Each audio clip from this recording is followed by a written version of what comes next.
Assalamualaikum warahmatullahi wabarakatuh. Kita lanjutkan pembahasan kita mengenai cacing nematoda usus pada manusia. Nah, kali ini kita akan membahas mengenai hookworms atau dalam bahasa Indonesia disebut dengan cacing tambang. Nah, kita akan mempelajari dua spesies yaitu Ancylostoma duodenale dan Necator americanus. Kita lihat dulu siklus hidupnya. Nah, di sini ada gambar tanah ya, karena cacing ini merupakan salah satu STH atau Soil Transmitted Helminth atau cacing yang ditransmisikan melalui tanah. Nah, bila ada penderita kecacingan yang mengandung cacing tambang ini, maka begitu dia melepas atau mengeluarkan feses dan mencemari tanah, maka telurnya itu akan matang pada tanah dalam waktu 7-8 hari atau sekitar 1 minggu. Nah, berbeda dengan cacing lainnya, kalau cacing yang sudah kita bahas misalnya Trichuris dan Ascaris itu akan menginfeksi manusia melalui tertelannya telur ya, telur yang matang. Namun untuk cacing tambang ini atau Ancylostoma, nah dia akan menetas ya, menetas berupa mengeluarkan larva ya, mengeluarkan larva di tanah ya. Larvanya larva rhabditiform namanya. Kemudian larvanya akan berkembang menjadi larva filariform dengan bentuk yang lebih panjang. Nah, kita perhatikan dulu larvanya.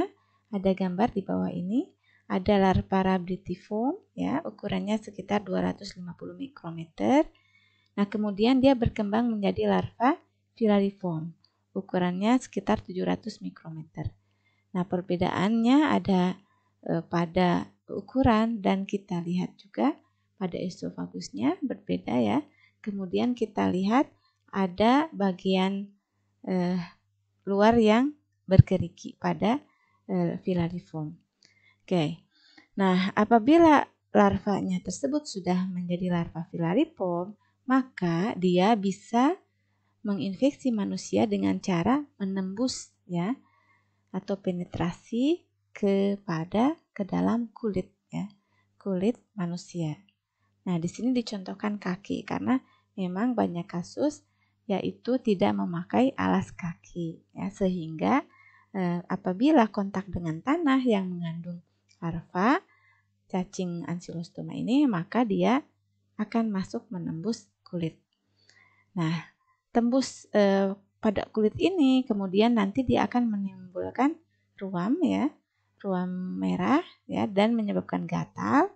Nah, bisa juga menimbulkan alergi. Nah, kemana dia setelah dia masuk? Dia masuk ke peredaran darah ya. Dia masuk ke sirkulasi. Kemudian dia akan bertransportasi ya, akan terus maju, akan melalui ke jantung ya, kemudian paru-paru, ke percabangan respirasi ya. Nah, kemudian dia akan belok setelah pada saluran tadi pernapasan, kemudian belok ke esofagus. Dia belok ke saluran pencernaan ya, dan akan bermigrasi ke intestin ya atau ke usus. Jadi sasarannya dia ke usus, tapi dia masuknya lewat peredaran darah lewat kaki, masuk lewat kulit ya. Kemudian dia ke jantung dulu, ke paru-paru ya, ke percabangan pernapasan, kemudian balik ke esofagus, kemudian ke usus ya. Kita lihat gambarnya.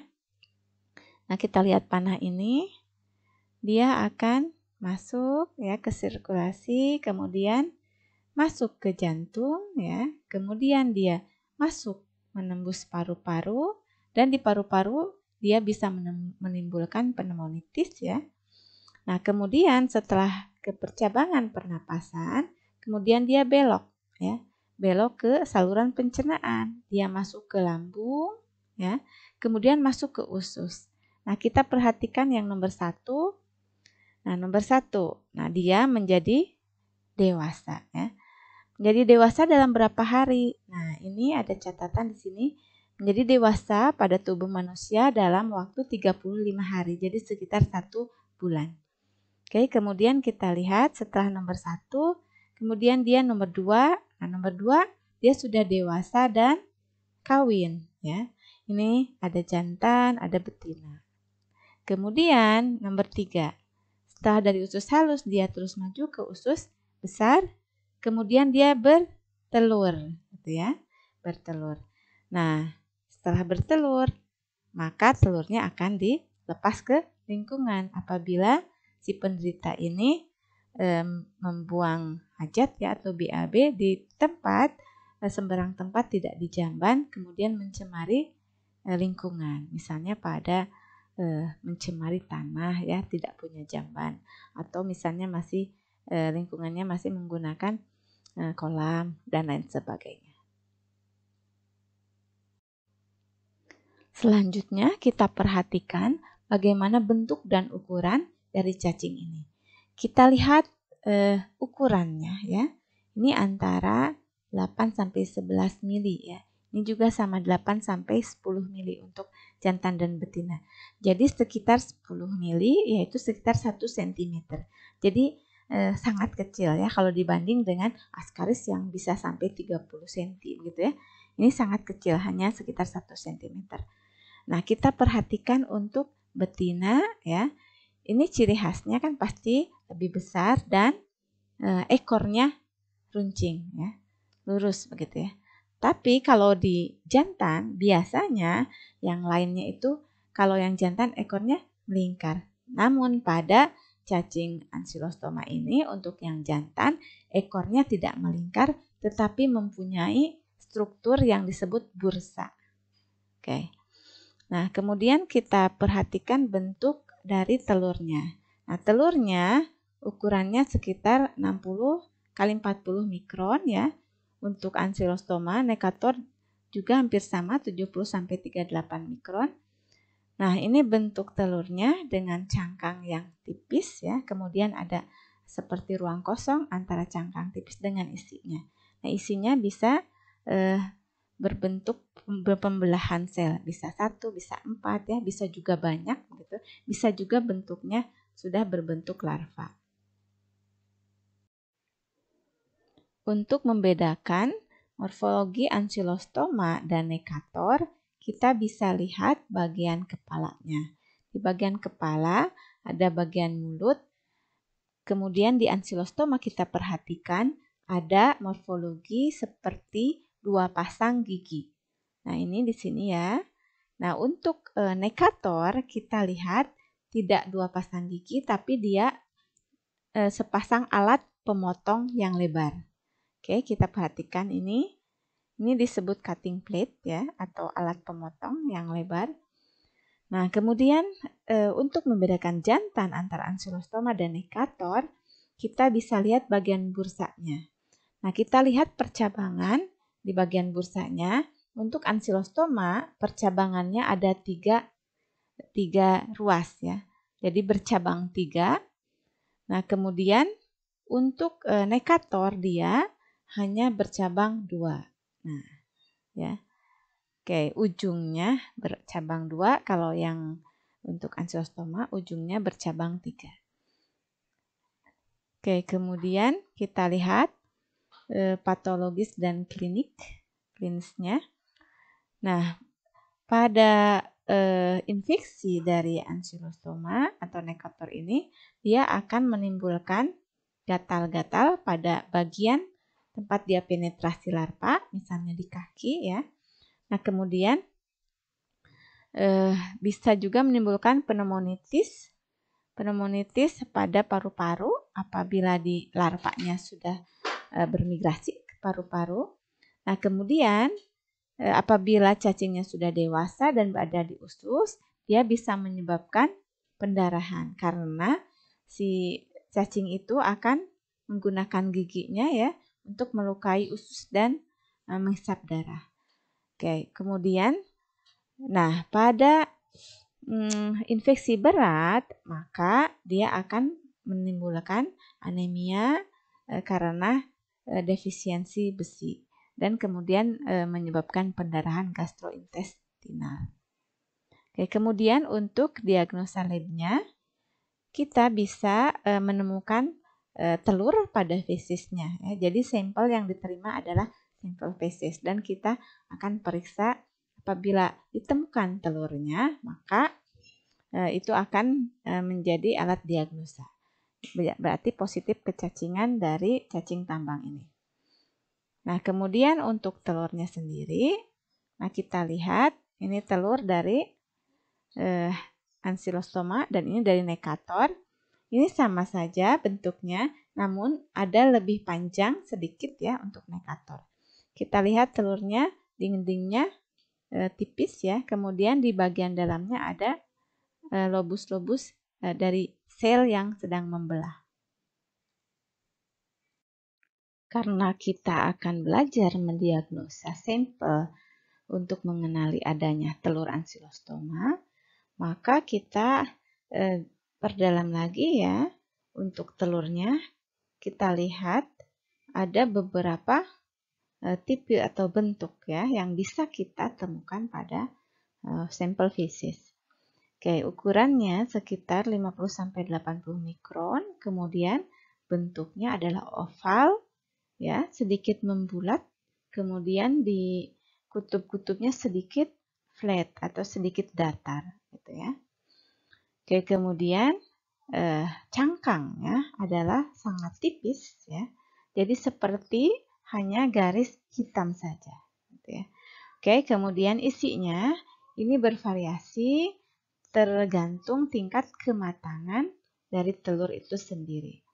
Oke, kemudian warnanya adalah bening ya, agak abu muda pucat begitu ya.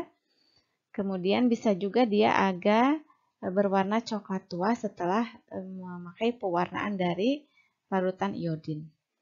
Oke, yang bisa kita temukan pada sampel fesis yang pertama adalah tipe A. Nah, ini biasanya ada dia sel-sel di dalamnya granula sel itu ada 4, 8 atau 16. Nah, seperti yang di atas ini ya, ini ada 4 ya.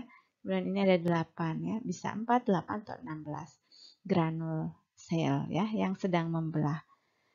Oke. Kemudian untuk tipe selanjutnya ada tipe B. Ini bisa isinya berbentuk massa yang seragam ya, tapi kecil-kecil gitu ya. Granul-granul sel yang kecil sekali, seragam dan padat gitu ya. Nah, ini contoh gambarnya kita perhatikan. Kemudian untuk yang tipe C. Nah, tipe C bisa kita temukan telur yang isinya adalah larva yang kecil ya.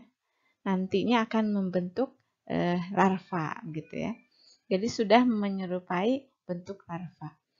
Ini terbungkus di dalam cangkang itu sendiri. Disebut dengan telur yang berembrio. Oke, kita perhatikan ini gambarnya. Sedangkan untuk telur Necator itu hampir identik dengan telur Ancylostoma. Namun ukurannya sedikit lebih panjang dari Ancylostoma. Bentuknya oval ya dengan kutub yang agak mendatar dan membulat. Oke, kemudian isinya berisi sedikitnya 8 sel ya. Dia tidak pernah berisi 4 sel seperti Ancylostoma ya dalam fesis segar. Jadi dia paling sedikit 8 sel ke atas gitu ya. Nah, pada slide ini kita lihat hasil pengamatan langsung dari sampel fesis terhadap telur cacing tambang yang ditemukan. Nah, untuk gambar yang kanan atas kita lihat bahwa pada telur Ancylostoma ini kita lihat isinya adalah 4 lobus sel ya. Ada 4 granul yang besar. Kemudian untuk yang sebelah kiri atas dan yang di bawah kita perhatikan sudah banyak granul yang terkandung di dalam telur itu ya. Jadi kita lihat berupa massa padat yang besar ya. Granulnya kecil-kecil tapi membentuk menjadi satu. Pada gambar ini kita perhatikan bentuk larva dari Ankylostoma. Nah, kita lihat untuk gambar yang atas ini adalah larva bentuk rhabditiform ya, atau larva stadium pertama dari Ankylostoma ini. Kemudian untuk yang bawah ini sudah berkembang menjadi larva filariform. Untuk larva filariform itu lebih panjang, lebih runcing ya. Kemudian kalau kita perhatikan dari dekat, dia ada seperti bentuk bergerigi pada sepanjang tubuhnya. Pada gambar ini kita perhatikan ada cacing dewasa Ankylostoma dan Necator. Untuk Ankylostoma ini yang sebelah kiri bentuknya seperti huruf C. Untuk Necator bentuknya seperti huruf S. Nah, kemudian untuk bagian kepala ada mulutnya. Ini Ankylostoma, ciri khasnya adalah dia punya 2 pasang gigi ya. Nah, untuk yang Necator itu dia mempunyai alat pemotong besar yang terbuat dari kitin. Oke, untuk yang sebelah tengah ini adalah gambar hasil pengamatan pada bursa ya, atau bagian ekor dari cacing jantan untuk cacing tambang ini. Kita lihat ada bursanya dan ada percabangan pada ujung bursa.